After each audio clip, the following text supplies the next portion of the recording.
નમસ્કાર દોસ્તો, નિર્માણ સ્પેશિયલમાં હું પંકજ સાધુ તમારું સ્વાગત કરું છું. મિત્રો, આજે વાત એ કરવી છે કે કેટલીક વખત સરકારના કાયદાઓની છટકબારીઓ, એના અર્થઘટનો, આ બધાનો લાભ લઈ અને કઈ રીતે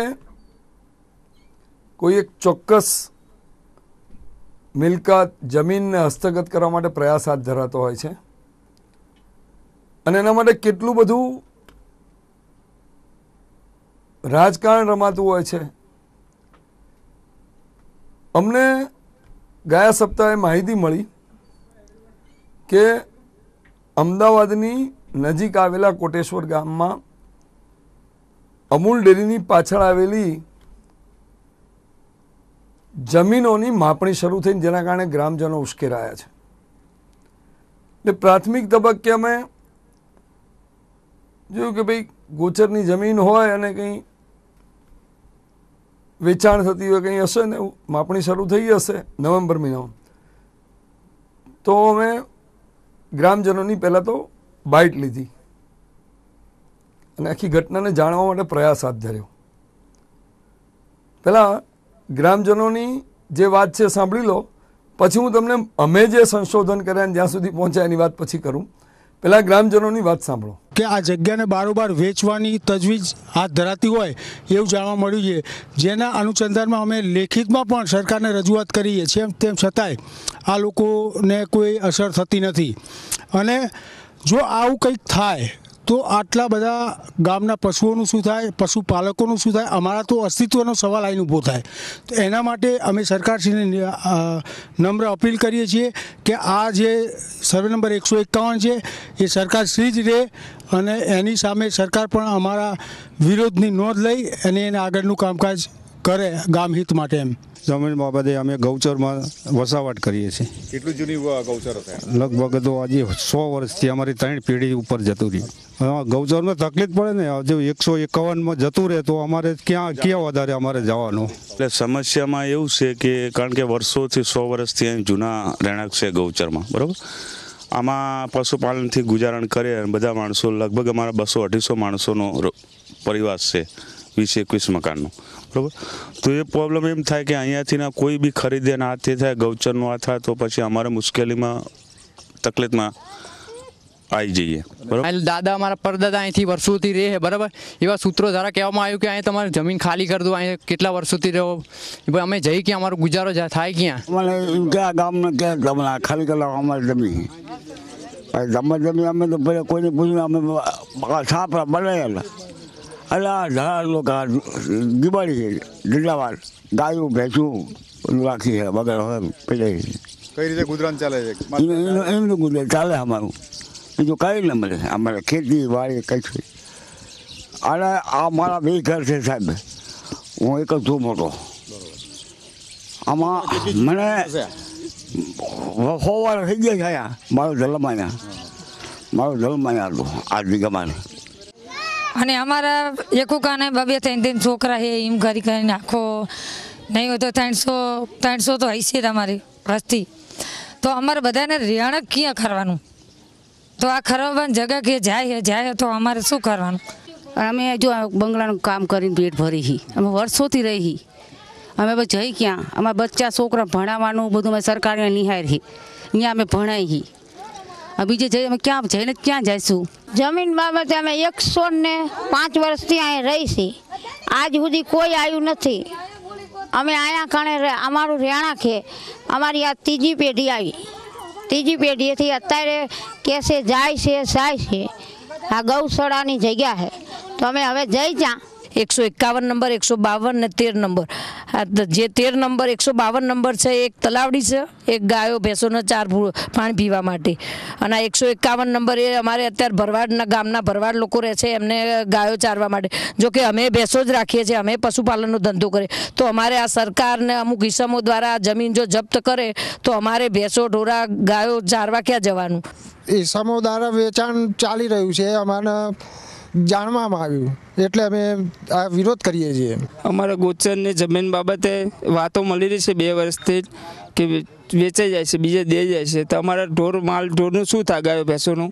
અમે વર્ષોથી રહીએ, અમારા ડોહાવ રહે, અમે રહીએ ખેડિયારે, અમારા મકાન છે. તો નિર્માણ સ્પેશિયલમાં આજે આપણે વાત કરી રહ્યા છે કઈ રીતે આ કાયદાની છટકબારીઓનો ઉપયોગ કરી અને આ આખી વહીવટમાં માલિકી બાબતે જે કંઈ પણ ચાલી રહ્યું છે, ગ્રામજનોએ જ્યારે આ કોટેશ્વર ગામના મંદિરની જમીનોની માપણી બાબતે ઉગ્ર વિરોધ કર્યો અને એમણે જે રજૂઆતો કરી, ગોચર છે, અમે ક્યાં જઈશું, આ છે, તે છે, એવા તબક્કે અમે પૂરતી માહિતી ના મળી માટે ગ્રામજનને ફોન કર્યો અને એમની પાસેથી ચોક્કસ ભણેલા ગણેલા વ્યક્તિઓ યોગ્ય માહિતી આપશે એ જાણવા એમની સાથે ફોનથી વાત કરી. તો અમે આખી બાબત જાણીને ચોંકી ઉઠ્યા. ચોંકી એટલા માટે ઉઠ્યા કે અબજો રૂપિયાની સોનાના ટુકડા જેવી જમીન કોઈ રિયલ એસ્ટેટ કંપનીનો એની પર ડોળો હોય અને એ જમીનને વેચવા માટેની પેરવી થતી હોય એવું ગ્રામજનોનું માનવું હોય, એવા તબક્કે આ ઘટના 100% શંકા પ્રેરિત એવી છે. આવો એ ગ્રામજનોને ફોનથી વાત કરીએ, સાંભળો. હાજી નમસ્કાર, હું નિર્માણ ન્યૂઝમાંથી બોલું છું. હા, અને તાજેતરમાં કોટેશ્વર ગામના તમારા કોઈ મંદિર બાબતે ગ્રામજનોનો ઉગ્ર વિરોધ થયો છે અને કોઈ ગ્રામજનોએ સરકારમાં અરજીઓ કરી છે અને જેના કારણે સરકારને એક જાહેરાત પણ અખબારોમાં આપવી પડી છે ચેરિટી કમિશનર દ્વારા. એની વિગતો એક્ઝેક્ટલી શું છે? કોટેશ્વર ગામ જે તે સમયે બાજીરાવ પેશવા વખતનું કોટેશ્વર ગામે કોટેશ્વર મંદિર આવેલું છે. હાજી. બહુ બાજીરાવ પેશવા સરકાર બહુ ઘણા સમય છે એ વખતનું મંદિર છે. જે તે વખતે આખું ગામ, આ ગામ વત્તા આખા ગામની જમીનો બ્રિટિશ ગવર્મેન્ટે આ ઇનામદારના આખા મંદિરની સાચવણી માટે લીજ ઉપર આપેલી ઇનામદારને. બરાબર. ત્યારબાદ આ મંદિરને જાણવામાં જો વર્ષ 1989 ની અંદર એક અંદર ખાને એક બાનાખત રજીસ્ટર બાનાખત થયેલું હતું. બરાબર. જે બાનાખતનો બેનિફિટ લેવા માટે આ મંદિરનો એકબીજા તત્વો દ્વારા એનો જીર્ણોદ્ધાર, એનું નવું રિનોવેશન કરવામાં આવ્યું. અચ્છા, એટલે આ મંદિરનું એક ભાગ જેમણે બાનાખતથી મેળવ્યો હતો જમીનનો, એમણે એનું રિનોવેશન હાથ ધર્યું, રિનોવેશન ચાલુ કર્યું. બરાબર. હા, એક મિશન ચાલુ કર્યું નવું જીર્ણોદ્ધાર કરવા માટેનું. હા. આ જૂનું જે નવું આ મંદિરનું ફરીથી જીર્ણોદ્ધાર કરવાનું જે સ્ટાર્ટ થયું અને ઓરિજિનલ જે રિંગ હતું બાજીરાવ પેશવા સરકાર વખતનું, એ મંદિર, આ જે નવું મંદિર જે પુનઃસ્થાપિત જે કરવાની જે માણસ કરી રહ્યા હતા એ નદીની અંદર પધરાવી દેવાનું હતું, એવું ગણતરી એની અંદર હતી. પરંતુ એના ઓરિજિનલ ટ્રસ્ટના વારસ એક કે જે ટ્રસ્ટને એ લિંક નદીની અંદર પધરાવવા ના દીધું, પરંતુ એની અંદર કોટેશ્વર ગામની અંદર એને પુનઃસ્થાપિત કર્યું. અચ્છા, એક બીજું મંદિર બનાવીને ગામમાં એ લિંગને પુનઃસ્થાપિત કર્યું. હા, પુનઃસ્થાપિત કર્યું. અચ્છા, એ પોતે એ મંદિરના ટ્રસ્ટના એક વારસદાર જ છે. ટ્રસ્ટના વારસ છે, ટ્રસ્ટના વારસ છે ટ્રસ્ટના. એટલે એમને પધરાવવા દીધું કે અમારો ઓરિજિનલ લિંક છે, મારા વડવાનું લિંક છે, માટે આ લિંક પધરાવો નથી. એટલે બહુ માથાકૂટ કરી હતી તે સમયમાં, પણ પોતે પછી લઈને એને પછી પોતે એને જીર્ણોદ્ધાર કર્યો એ લિંગનો. અને બીજું પોતે બનાવ્યું ગામની અંદર એક મંદિર જે અત્યારે ગામની અંદર પ્રાચીન મંદિર તરીકે જગ્યા ઉપર છે. બરાબર. હવે જે આ ગ્રામજનો છે એમને એવું કેવી રીતે લાગ્યું કે આ જમીનની માપણી શરૂ થઈ છે એટલે જમીનો વેચાવાની છે? હવે જે તે સમયમાં આ એક ભાઈ આના ઓરિજિનલ બીજા એક વારસ હતા. 1989 એક ની સાલની અંદર જે રજીસ્ટર એક બાનાખત બનેલું હતું એના વારસો જે તે સમયમાં કોર્ટની અંદર એક હાઈકોર્ટમાં એક એપ્લિકેશન દાખલ કરેલી હતી એટલે એમને કે ભાઈ આ જમીન ટ્રસ્ટમાં લેવા માટે, ટ્રસ્ટને અંદર અમને મળી જાય એના માટે એક લેવા માટે ટ્રસ્ટને વાંધો ઉઠાવ્યો હતો ને એમને કોર્ટમાં દાખલ કરી હતી application. પડતર જમીન જે હતી એ સાર્વજનિક ટ્રસ્ટને પાછી મળે એના માટે અપીલ દાખલ કરી હતી. એના માટે એપ્લિકેશન કરેલી હતી. બરાબર છે. એવામાં એ પોતે આ મંદિર ટ્રસ્ટના સભ્ય હતા. હા, એ પોતે ટ્રસ્ટના સભ્ય હતા. જે સાર્વજનિક ટ્રસ્ટ છે એના. હા, એ જે સાર્વજનિક જે ટ્રસ્ટ છે એના સભ્ય હતા એ પોતે. હા, પછી શું બન્યું? પછી ત્યારબાદ ઘણા સમય બાદ 31/8/2018 ની અંદર એક હુકમ એવો આવ્યો કે ભાઈ આ જમીન સાર્વજનિક ટ્રસ્ટને આપવાનો. દેવેન્દ્રભાઈ એમની ફેવરમાં આવ્યો. પણ એવામાં આ મંદિરનો જીર્ણોદ્ધાર થયો ત્યારબાદ એની અંદર જે માણસે જીર્ણોદ્ધાર કર્યો એ માણસે એક 2013 ની અંદર એક કોટેશ્વર નામ ભરતું ટ્રસ્ટ બનાવેલું હતું અને એને ગાંધીનગર રજીસ્ટર કરાયેલું. એ ભળતા ટ્રસ્ટની અંદર આ હુકમને કેવી રીતે લાગે વળગે? એ ભરતા હુકમ પણ એના જે જૂના એક ટ્રસ્ટી છે જે એપ્લિકેશન કરી હતી, જે હાલ અરજીઓ કરે છે કે જેના હાલ છે વહીવટ કરતા છે, એ ટ્રસ્ટ એ નવા ટ્રસ્ટમાં એમનું નામ એડ કરેલું છે. અચ્છા, એટલે જીર્ણોદ્ધાર કરનાર શખ્સનું જે નવું ટ્રસ્ટ છે એની અંદર જૂના એક ટ્રસ્ટી પણ સામેલ થઈ ગયા છે. હા, એટલે એ લોકોની ગણતરી આવી કે ભાઈ આ આખી કન્વર્ટ મિલકત નવા ટ્રસ્ટમાં ડાયવર્ટ કરવાની ગણતરી અંદર ખાની હતી. અચ્છા, પણ એની સામે એના જૂના કોઈ ટ્રસ્ટીઓએ વિરોધ તો દર્શાવ્યો હશે ને? એના સમયમાં જૂના ટ્રસ્ટીઓ એક સિવિલ એપ્લિકેશન લોકોની ચાલુ છે અત્યારે કોર્ટની અંદર લોકોની. અચ્છા, જે પેલા વિદ્યુતભાઈ જે દવે છે જેમણે લિંગની પુનઃસ્થાપન કરી એ? હા, એમની એક એપ્લિકેશન. અત્યારે કોઈ પડતર દાવો ચાલુ છે દીવાની અદાલતમાં? હા, એમનો દાવો ચાલુ છે. સીધી વારસો છે એ લોકો એના. અચ્છા. હા, ગામ લોકોની જયારે હુકમ થયા બાદ જયારે ગામે માપણી કરવા આવ્યા ત્યારે ગામ લોકોને ખબર પડી. અચ્છા, એટલે એના સંદર્ભે પછી સીધી લીટીના વારસદારોએ કોઈ કાર્યવાહી કરી કે કેમ? સીધી લીટીના વારસદારોએ એક દાવા ચાલુ હોવાની પ્રેસમાં એક ન્યૂઝમાં એક પેજ આપી એમને કે ભાઈ આવા ડીલ પેન્ડિંગ છે અને કોઈ વ્યવહાર કરવાની એવી એક નોટિસ આપી છે. એમના વકીલ દ્વારા નોટિસ અપાઈ છાપામાં. અચ્છા, એટલે એમણે કન્ટેમ્પ્ટ કોર્ટની કાર્યવાહીની નોટિસ આપી? હા, પ્રેસ આપી, વકીલ દ્વારા આપી નોટિસ. વકીલ દ્વારા આપી દીધી. બરાબર. હા, કે ભાઈ આવું કઈ વ્યવહાર કરવાની અંદર આવું દાવો ચાલુ હોવાથી. આમાં સરકારમાં તમે જે અરજીઓ કરી હતી એનો કોઈ પડઘો સરકારે પાડ્યો? અને ગામ લોકો, હા, લોકો દ્વારા આ જમીન ના વેચાણ થાય અને સરકારને મળે એના માટે ગામ લોકોનો સરકારમાં રજૂઆત કરેલી છે. બરાબર. હા, હવે સરકાર તરફ આ બાબતે સરકારે કોઈ સજાગતા દર્શાવી?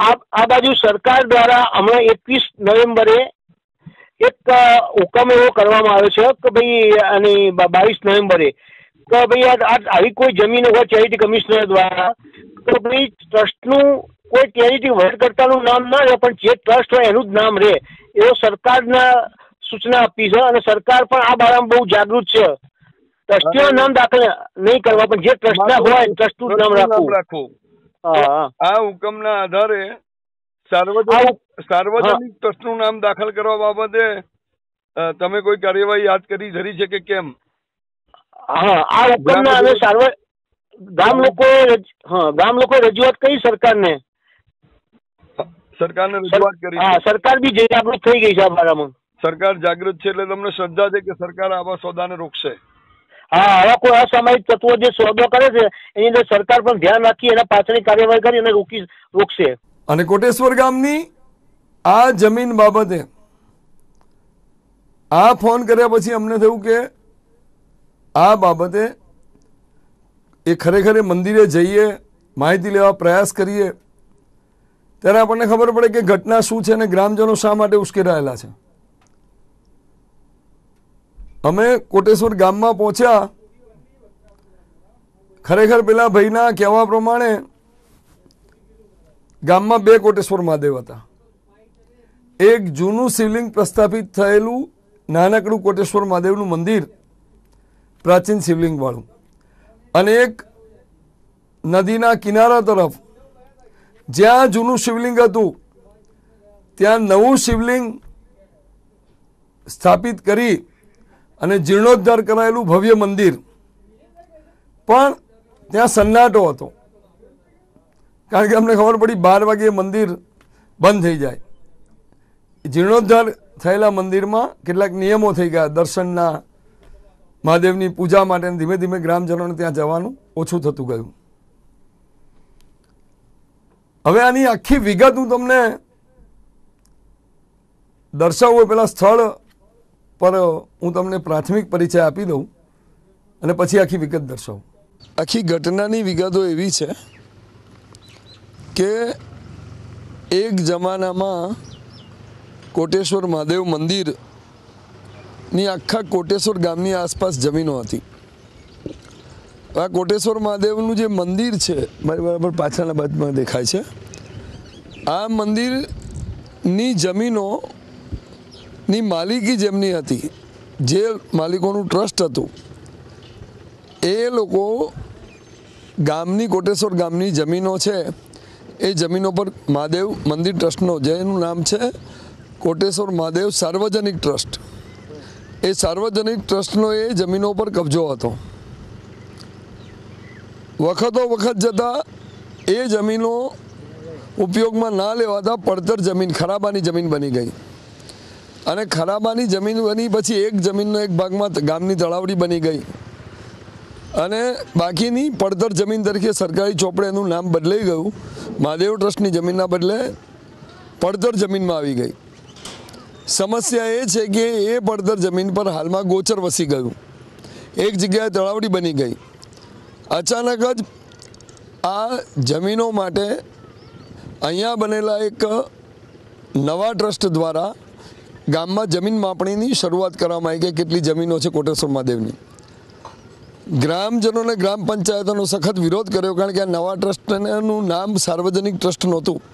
જૂના ટ્રસ્ટના એકમાત્ર ટ્રસ્ટી એમાં છે અને એ સાર્વજનિક ટ્રસ્ટ નહીં પણ કોટેશ્વર મહાદેવ ધાર્મિક ટ્રસ્ટ નામનું ટ્રસ્ટ છે, એણે આ જમીન માપણી કરવા માટે સરકારી મશીનરી દ્વારા પ્રયાસ કર્યો, જેના કારણે ગામમાં ઉગ્ર વિરોધ નોંધાયો. સરકારશ્રીએ આ સરકારી પડતર જમીનને ફરી પાછી હાઈકોર્ટના હુકમથી, ધારો કે આ ટ્રસ્ટને સોંપવામાં આવતી હોય તો એની સામે અપીલ કેમ નથી કરી? સરકારી પડતર જમીન છે, સરકારી ગોચર છે, સરકારી ગામ તળાવડી છે, એને સરકારે પોતાની પાસે જાળવી રાખવા માટે અપીલ કેમ નથી કરવી, એવું ગ્રામ પંચાયતને ગ્રામજનોનું કહેવું છે. તો કોઈ પણ આવી પડતર જમીન કે સરકારી, કોટેશ્વર ગામ આવ્યું છે અમૂલ ડેરીની પાછળના ભાગમાં, ત્યાં આવેલી મહાદેવ ટ્રસ્ટની જમીનો પર જ્યારે કોઈનું નજર હોય અને એ જમીનો 100% વેચી નાખવાની પેરવી ચાલતી હોય, એવા તબક્કાની સામે ઉગ્ર વિરોધ કેમ થતો નથી? એવા તત્વો કે જેમણે નવું ટ્રસ્ટ ઊભું કરી નાખ્યું છે અને જમીન હથિયાવવા માટે પ્રયાસ કરે છે, એની સામે વિરોધ કેમ ઊભો થતો નથી? સરકાર શા માટે એની સામે ઉપલી અદાલતમાં જતી નથી? એ મુખ્ય પ્રશ્ન છે. અહીંયા તાજેતરમાં સરકાર જાગૃત છે, કારણ કે હમણાં 22 ડિસેમ્બરે ચેરિટી કમિશનરે હુકમ કર્યો કે કોઈ પણ આવી મંદિરની કે મહાદેવની કે કોઈ પણ જગ્યાની જે જમીન હશે એ રેવન્યુ ખાતામાં એના ટ્રસ્ટીઓનું નામ લખવામાં નહીં આવે. અને એ મહાદેવ ટ્રસ્ટના સીધી લીટીના વારસદારોએ પણ આની સામે અપીલ કરી છે. જોઈએ આગળ શું થાય છે. તો નિર્માણ સ્પેશિયલમાં આજે આપણે વાત કરી રહ્યા છીએ કે કોટેશ્વર ગામના ગ્રામજનો કેમ ઉશ્કેરાયા, કેમ એમને એવું લાગ્યું કે જમીન વેચવાની, કોટેશ્વર ગામની સોનાના ટુકડા જેવી જમીનોને વેચવા હિલચાલ થઈ રહી છે. કોટેશ્વરના ગ્રામજનોને કેમ એવું લાગ્યું કે એમનું ગોચર છીનવાઈ જશે. સરકારની સરકારી પડતર જમીન, ખરાબોની જમીન, એની સામે સરકાર કેમ અપીલ નથી કરતી? કેમ હાઈકોર્ટના આવેલા ચુકાદાની સામે સરકાર અપીલ નથી કરતી? આ બધી બાબતોએ આ સમગ્ર બાબતની ટૂંકમાં તમને વિગત અમે જણાવી દઈએ, જેના અમે રેવન્યુ અધિકારી પાસેથી મેળવેલા કાગળોના પુરાવા છે અમારી પાસે, એને દર્શાવતા જઈએ છીએ અને મને જાણ કરીએ છીએ કે આખી ઘટના શું છે.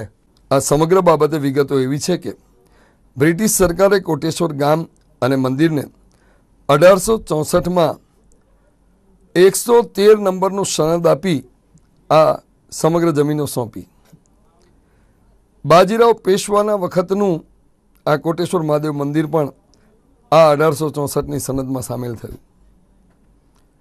ત્યારબાદ 8 નવેમ્બર 1957ના રોજ આ જ ગામમાં કોટેશ્વર મહાદેવ હિન્દુ સાર્વજનિક ટ્રસ્ટની નોંધણી થઈ હતી, જેનો સર્વે નંબર હતો A1755 અમદાવાદ.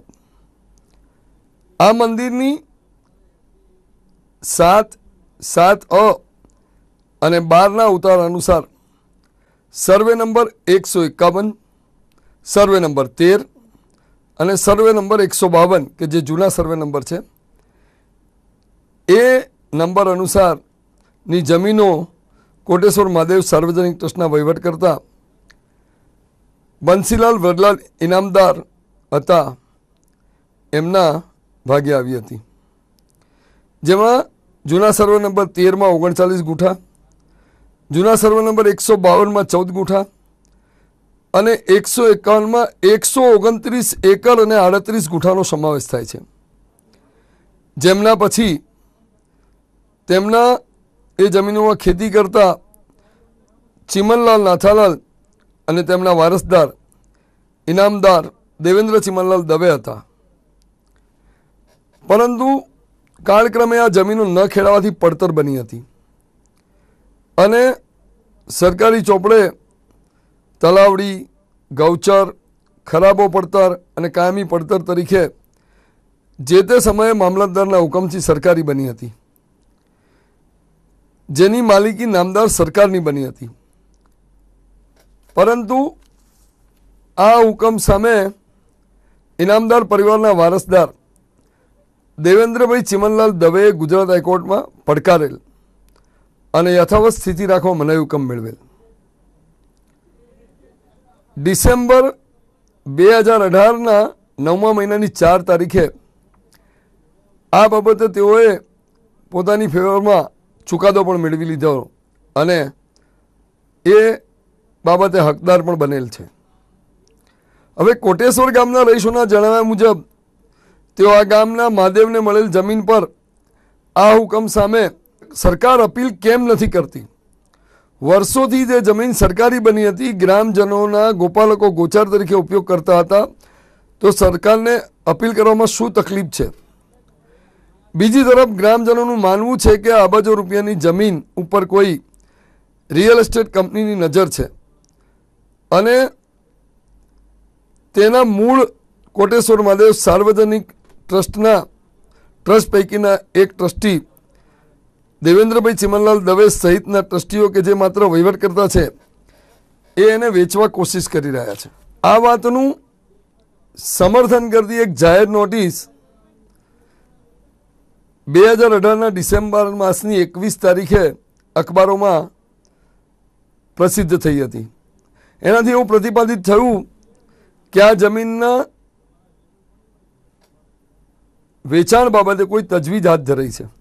કારણ કે આ નોટિસમાં જણાવ્યું હતું કે આ જમીન ટ્રસ્ટીના કોટેશ્વર મહાદેવ સાર્વજનિક ટ્રસ્ટના સીધી લીટીના વારસદાર તરીકે પોતાની નિમણૂક પામવાના અધિકાર માટે સિવિલ કોર્ટમાં પડતર દાવો છે અને આ દાવો કરનારમાં વિશાલ અમરીશભાઈ દવે, તેજસ અતુલભાઈ દવે, ચિંતન ભાસ્કરભાઈ દવે અને વિદ્યુત વી દવે આ 4 વ્યક્તિઓ શંકા વ્યક્ત કરી ચેરિટી ટ્રસ્ટના કાયદાકીય મંજૂરીનો ભંગ કરી કોઈ રિયલ એસ્ટેટ કંપનીને જમીનો વેચવાના બદઇરાદાને પડકારેલ છે અને કોઈપણ જાતના જમીનો કે મિલકતોમાં ચેડાની સામે કન્ટેમ ઓફ કોર્ટની કાર્યવાહી કરવા એમણે 21 ડિસેમ્બરે જાહેર નોટિસ આપેલી છે. આ સિવાય ગામવાળાની શંકાને સાચી દર્શાવતી પ્રવૃત્તિ ગામવાળાના કહેવા અનુસાર એ છે કે ગુજરાત હાઈકોર્ટના સરકારી પડતર કે ગોચર જમીન સામે હુકમ મેળવનાર દેવેન્દ્રભાઈ ચિમનલાલ દવે 2013માં કોઈ નવા ટ્રસ્ટ બન્યું છે, જે જીર્ણોદ્ધાર બનેલ મંદિરનું ટ્રસ્ટ છે એમાં ટ્રસ્ટી તરીકે જોડાયા છે અને એમના માનવા અનુસાર કોઈ રિયલ એસ્ટેટ કંપની આ જમીનોને ખરીદવા માટે કોશિશ કરી રહી છે. એટલે આ અબજો રૂપિયાની જમીનને બચાવવા અને એમણે કલેક્ટર અને મામલતદારને અરજીઓ પણ કરેલ છે. અને અત્રે ઉલ્લેખનીય છે કે સરકાર પણ આ વાત સુપેરે જાણે છે, કારણ કે સરકારે પણ આવી પ્રવૃત્તિ રોકવા અખબારી નોંધ આપી છે. ચેરિટી કમિશનર YM શુક્લ દ્વારા રેવન્યુ વિભાગના અધિકારીઓ અને જિલ્લા કલેક્ટરોને એક જાહેરનામું છાપામાં આપી અને ચેતવવામાં આવ્યા કે ચેરિટી સંસ્થાઓની જમીનોમાં માલિકી હકના પ્રશ્નો કે વહીવટ થતો હોય તો તે અટકાવવા અને તેને ડામવા કોઈ પણ ટ્રસ્ટના જમીન કે મિલકતમાં ટ્રસ્ટીઓ તો બદલાતા રહેતા હોય છે, માટે એમનું નામ માલિકીમાં ના રાખવું અને જે તે ટ્રસ્ટને જ માલિક દર્શાવવું, એટલે કોઈ પણ ટ્રસ્ટીઓનું નામ દાખલ ન કરવા ચેરિટી કમિશનર YM શુક્લ દ્વારા 22 ડિસેમ્બરના રોજ આ નિર્દેશ આપવામાં આવ્યો. 2018 22 ડિસેમ્બરના રોજ. આમ સરકારને પણ અબજોની જમીનમાં ગેરરીતિ થવાની શંકા છે જ, એ અહીંયા પ્રતિપાદિત થતું એવું લાગે છે. તો મિત્રો, સમગ્ર વીઓમાં દર્શાવેલા કાગળો ના આધારે એટલું તો ચોક્કસ જ છે કે જે રીતે આ ટ્રસ્ટની જમીનના સીધી લીટીના વારસદારોએ જાહેર નોટિસ આપી છે કે જે લોકો કહે છે કે અમે લોકો એના વારસદારો બનવાના અધિકાર ધરાવીએ છીએ અને આ જૂના સર્વે નંબર 13, 151 અને 152ની જમીનો કોઈ વેચે નહીં એ બાબતે એમણે જાહેર નોટિસ આપી છે. બીજી તરફ ગ્રામજનોનું કહેવું એવું છે કે સરકારી પડતર જમીન, ગોચર જમીન, ખરાબો જમીન જે બ્રિટિશ સરકારે આ કોટેશ્વર મંદિર અને ગામને સુપ્રત કરી હોય, બાજીરાવ પેશવાએ લિંગનું સ્થાપન કર્યું હોય અને આ અમારી ગ્રામજનોની જમીન છે અને એ કોઈ પણ ભોગે ન વેચાવી જોઈએ. ત્યારે સરકારની આ ડિસેમ્બર મહિના 2018માં આપેલી આ જાહેરાત બહુ સૂચક છે, કારણ કે ગાંધીનગરના આંગણમાં ઇન્દિરા બ્રિજ કરો ને કોટેશ્વર ગામ આવે છે અને કોટેશ્વર ગામના અમૂલ ડેરીના પાછળના ભાગમાં, મધર ડેરીના પાછળના ભાગમાં આ અબજો રૂપિયાની જમીનો આવેલી છે. સરકાર પૂરતી જાગૃત છે અને પ્રયત્નશીલ છે. એવા તબક્કે એક વાત એ પણ છે કે મામલતદારે એક જમાનામાં જે ઓર્ડર કર્યો હતો કે કોઈ પણ ખેડૂતનો હક હોય એ ટ્રસ્ટની જમીનો બાબતે ના ચાલે અને આ જમીનો બધી સરકારી કરી નાખવી, 1976માં મામલતદારે હુકમ કર્યો હતો. એની સામે અદાલતે ગયેલા દેવેન્દ્રભાઈ ચીમનલાલ દવે હમણાં 2018ના 9મા મહિનામાં પોતાની ફેવરમાં ચુકાદો લઈ આવ્યા છે કે આ જમીન પાછી ટ્રસ્ટને સોંપવી. પણ કોને? દેવેન્દ્રભાઈ આ ટ્રસ્ટ સાથે જોડાયેલા છે. કોટેશ્વર મહાદેવ સાર્વજનિક ટ્રસ્ટ, સાર્વજનિક નામ બહુ મહત્વનું છે. હાલમાં દેવેન્દ્રભાઈ એક નવા ટ્રસ્ટ સાથે પણ જોડાયા, જીર્ણોદ્ધાર બનેલા મંદિરના ટ્રસ્ટ સાથે પણ જોડાયેલા છે. એ કોટેશ્વર મહાદેવનું નામ ને બીજું કોઈ નામ પણ સાથે છે. પણ સવાલ એ છે કે ગ્રામજનોના જણાવ્યા અનુસાર આ ચુકાદાને આધારે સરકાર એમની માલિકીની બનેલી, નામદાર સરકારની માલિકીની બનેલી આ જમીનોની સામે અપીલ કેમ નથી કરતી? કેમ સરકાર રોકતી નથી? ત્યારે ઉલ્લેખનીય છે કે સરકારે અખબારમાં આવી જમીનો કે મિલકતોમાં ટ્રસ્ટમાં સભ્યો બદલાતા રહેતા હોય છે, માટે એમનું નામ ન રાખવું પણ મૂળ ટ્રસ્ટનું નામ દાખલ કરવું, એની જે સૂચના રેવન્યુ વિભાગોને અને જિલ્લા કલેક્ટરોને આપી છે એ દર્શાવે કે સરકાર પૂરતી સજાગ છે. ફરી મળીશું નિર્માણ ન્યૂઝમાં આવતા સપ્તાહે. ત્યાં સુધી મને પંકજ સાધુને રજા આપશો. આવજો.